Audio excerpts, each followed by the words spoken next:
నర్సంపేట నియోజకవర్గం వరంగల్ జిల్లా మొక్కజొన్న రైతులకు మద్దతుగా నర్సంపేట దుగ్గొండి నెక్కొండ వ్యవసాయ మార్కెట్లలో బీఆర్ఎస్ పార్టీ ఆధ్వర్యంలో నిర్వహించిన నిరసన కార్యక్రమంలో పాల్గొన్న నర్సంపేట మాజీ శాసనసభ్యులు పెద్ది సుదర్శన్ రెడ్డి ఈ సందర్భంగా మాట్లాడుతూ మొక్కజొన్న పంట కొనుగోలు మీద కాంగ్రెస్ ప్రభుత్వానికి శ్రద్ధ లేదు. మొక్కజొన్న రైతులను రోడ్లపై వదిలేశారు. రైతులు నిలదీస్తారని చెప్పి కాంగ్రెస్ పార్టీ మంత్రులు ఎమ్మెల్యేలు మండలానికి ఒక సెంటర్ మాత్రమే ప్రారంభిస్తున్నట్లు ఫోటోలకు పోజులిస్తూ నిప్పుల మీద నీళ్లు చల్లినట్లు ప్రయత్నం చేశారు.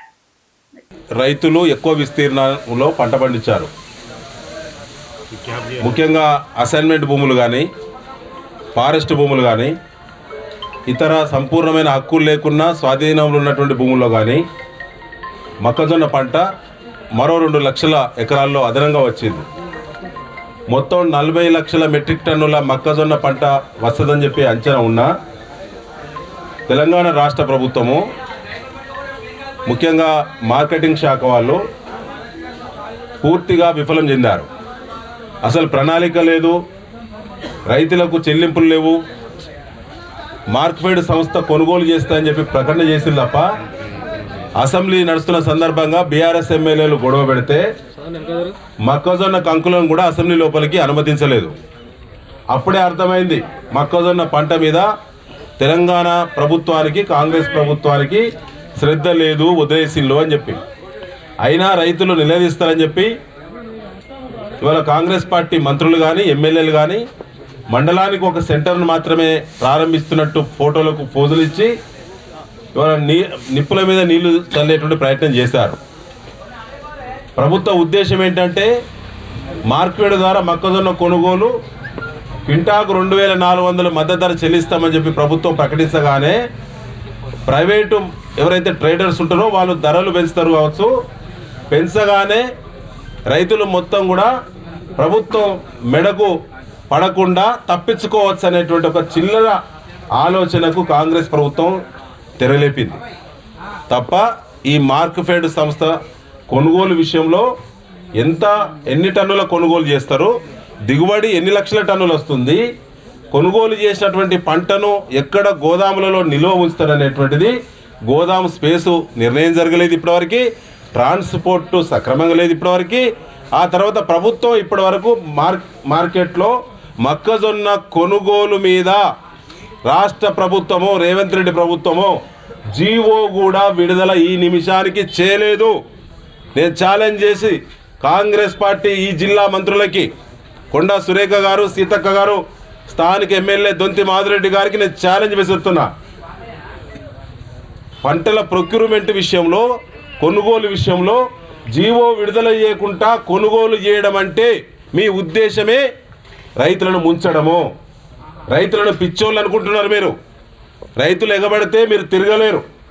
జీవో విడుదల కానీ మార్కెట్ ద్వారా కొనుగోలు కేంద్రాలు మీరు ప్రారంభించి ఇవాళ రైతులను నెల రోజుల నుంచి కూడా మహిళా రైతులు, గిరిజన రైతులు, దళిత రైతులు, బలహీన వర్గాలు, పేదవాళ్ళు వాళ్ళందరూ కూడా నెల రోజుల నుంచి 45 డిగ్రీల మండు టెండల్లో మాడిపోతున్నారు. సిగ్గర్పిస్తలేదా మాధురెడ్డి గారు? ఏవి మీ సమీక్షలు? ఇవి జిల్లా కలెక్టర్ గారు మీ పనితీరు పట్ల సమీక్షించుకోండి. మార్క్ఫెడ్ అధికారులారా, మీకు ఇది కొత్త కాదు. వాస్తవాలు చెప్పాలి. రైతులకు కొంటము లేకపోతే కొనమని చెప్పాలి. ఇప్పటిదాకా నేను దుగ్గొండి వెంకటాపురం సెంటర్ను నేను సందర్శించినప్పుడు ఒక రైతు, మరిపల్లి రైతు, ఎడ్ల బండిలో తన తెచ్చినటువంటి పంట ఎక్కువ వాళ్ళు కొనుగోలు చేయరట. 25 క్వింటాల పైబడి మాత్రమే 26 క్వింటాల లోపే కొనుగోలు చేస్తున్నాడు ఒక ఎకరానికి. మరి ఇలా నర్సంపేట నియోజకవర్గంలో వరంగల్ జిల్లాలో ఫారెస్ట్కు దగ్గర ఉన్నటువంటి సారవంతమైనటువంటి భూములు ఎక్కువ ఉన్నాయి. 45 క్వింటాల దిగుబడి వచ్చింది ఈసారి మొక్కజొన్న. మరి 26 క్వింటాలే నువ్వు కొంటే మిగతా 19 క్వింటాలు 20 క్వింటాలు కాంగ్రెస్ పార్టీ అధికారంలో ఉన్నని ఎవరు కొనాలి? దొంతి మాధురెడ్డి గారు నువ్వే కొనాలి. నువ్వే ప్రారంభించినప్పుడు సోయి ఉండాలి కదా. రైతులను, ఇంట్లో ఉన్న రైతులను 45 డిగ్రీల ఎండలకు లాగి నెల రోజుల నుంచి మార్కెట్లో పెట్టి ఇదేనా పద్ధతి? ఆనాడు కేసీఆర్ గారు ప్రభుత్వం ఉన్నప్పుడు రైతుకు అందుబాటులో కాంటాలు ఉన్నాయి. ప్రతి మండలానికి 6-7 చోట్ల 6 నేను కాంటాలు పెట్టించిన, సెంటర్లు తీసుకొచ్చిన, ముఖ్యమంత్రి గారిని ఒప్పించి మరి ముఖ్యమంత్రి రేవంత్ రెడ్డి గారు ఈ మధ్య మాదిరెడ్డి గారు మీరిద్దరు పొత్తయిలు కదా, ఈ మధ్య వాటాలు బిల్లులలో కలిసిపోతున్నారు కదా, కాంట్రాక్టు పనుల మీద ఉన్నటువంటి సోయి ఇవాళ రైతాంగం పండించినటువంటి పంటల కొనుగోలు మీద ఎందుకు లేదు? ఈ నియోజకవర్గంలో మీరు చెప్పిన ప్రకటన ప్రకారమే 85,000 ఎకరాల్లో మొక్కజొన్న విస్తీర్ణం ఉన్నదని చెప్పి మీరే చెప్పిళ్ళు. ఇవాళ జీరో ల్యాండ్స్ లెక్కెత్తే 90,000 పైచిలకు ఎకరాల పంట ఉన్నది ఈ మన నియోజకవర్గంలో. అత్యధిక పంట రాష్ట్రంలో మన నర్సంపేట నియోజకవర్గంలో వరంగల్ ఇప్పటి జిల్లాలో అత్యధిక ఎకరాల విస్తీర్ణం ఉన్నది. దాని తగ్గట్టు గోదాములను గుర్తించే తెలివి లేదా? ఆనాడు నేను కష్టపడి నర్సంపేట నియోజకవర్గంలో ఈ రాష్ట్రంలో ఎక్కడ లేదు. ఇప్పటి వరంగల్ జిల్లా ప్రాంతంలో నర్సంపేట నియోజకవర్గం ప్రత్యేకంగా ప్రతి మండలానికి 10 నుంచి 15,000 మెట్రిక్ టన్నుల నిల్వ సామర్థ్యం గల గోదాములు గట్టించి నీకు ఇచ్చిన కదా.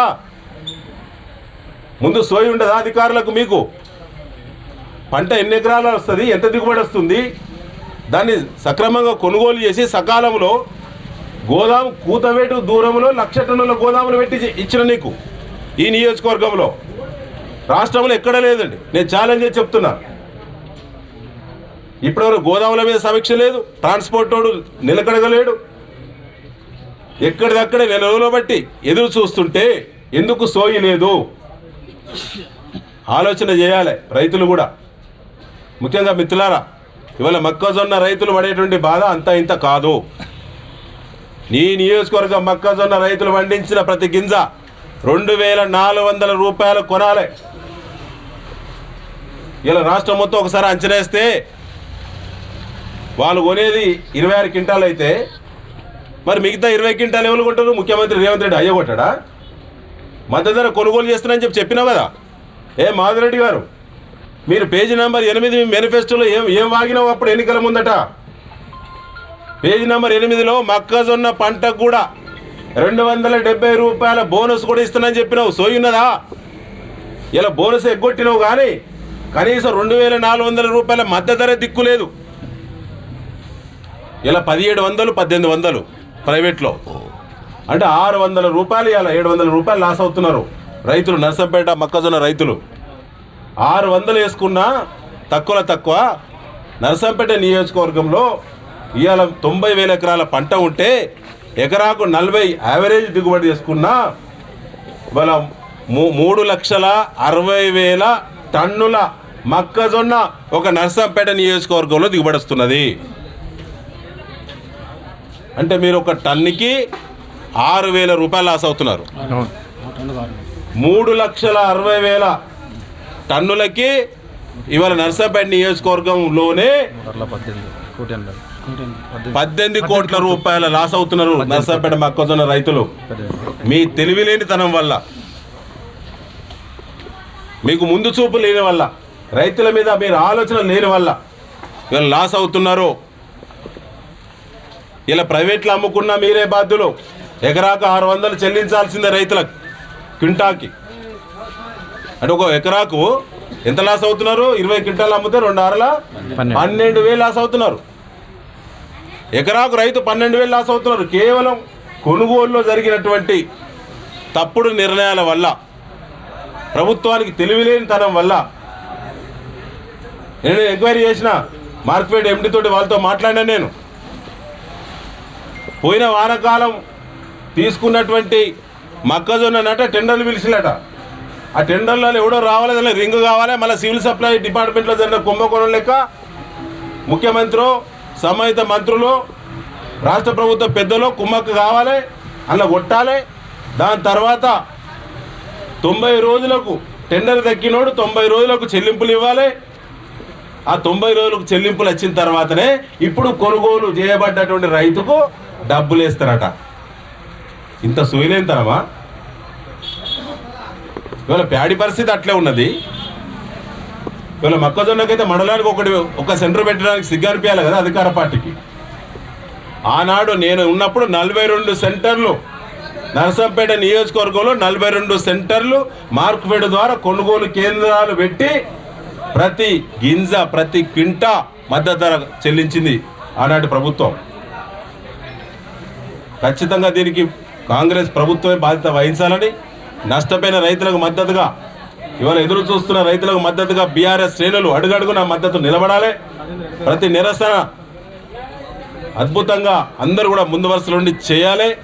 రాష్ట్ర పార్టీ అనుమతితో రాష్ట్ర వ్యాప్తంగా మొక్కజొన్న కొనుగోలు కేంద్రాల ముందు ప్రొటెస్టు నిరసన ఇవాటి నుంచి ప్రారంభమైంది. వారం రోజులు టైం ఇస్తున్నాం మాదిరెడ్డి గారు. వారం రోజులు నర్సంపేట నియోజకవర్గంలో మార్కెట్లు ఖాళీ కావాలి, రోడ్లు ఖాళీ కావాలి, ఇలా ఇళ్లలో ఉన్న మొక్కజొన్న ఖాళీ కావాలి, ఇలా చేనులలో ఉన్నటువంటి కుప్పలు ఖాళీ కావాలి. మొత్తం కావాలంటే 3,60,000 టన్నుల కొనుగోలు జరగాలి. జరగకుంటే ఖచ్చితంగా తీవ్రమైన ప్రొటెస్టు మీకు ఉంటుంది అని చెప్పి, మీరు నియోజకవర్గంలో ఏ రోడ్డుకి పోయినా, ఏ ఊరికి పోయినా, ఎక్కడికి పోయినా జనాలు రోడ్ల మీదనే ఉన్నారు ఇవాళ రైతులందరూ.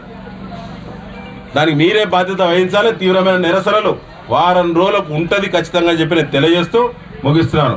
జై తెలంగాణ. మరిన్ని అప్డేట్స్ కోసం మా ఛానల్ని సబ్స్క్రైబ్ చేయండి.